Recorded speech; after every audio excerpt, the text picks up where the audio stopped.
gue bisa dapat visa Tokutegino dan balik ke Jepang itu adalah gue ikut matching job dari salah satu LPK yang dimana syaratnya adalah gue cukup mempunyai sertifikat bahasa entah JFT atau JLPT lebih baik. Kedua, gue punya SSW-nya.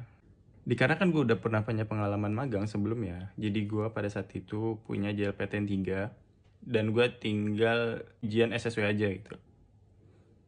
Ujian SSW lulus, JLPTN 3 punya, akhirnya gue matching job sama salah satu TSK di salah satu LPK. Dan kebetulan gue kenal yang punya LPK-nya, jadi gue bisa bilang ini LPK terpercaya. Waktu itu LPK-nya open matching job untuk interview TSK itu di Bandung. Setelah TSK approve, dari sana TSK menyaring lagi kandidat siapa aja yang didahulukan untuk bisa interview dengan perusahaan. Jadi istilahnya kayak job fair. Siapa yang kandidatnya paling bagus, dia yang paling didahulukan, dan dia bisa milih perusahaan mana yang mau diambil. Di saat dia sudah interview lebih dulu dengan beberapa perusahaan yang ada di Jepang. Contoh ada perusahaan A dan perusahaan B, dia keterima dua-duanya, dia bisa milih. Contoh dia milih perusahaan A, berarti perusahaan B masih punya opsi lain untuk pilih kandidat yang lain. Gue gak keterima di dua perusahaan di Kagoshima, dan memang waktu itu gue nggak terlalu tertarik dengan Kagoshima. Gue lebih tertarik dengan Hokkaido. Karena gue sebelum memutuskan untuk pilih Hokkaido, gue research dulu Kagoshima itu gimana, Hokkaido itu gimana, dan gue lebih cocok di Hokkaido.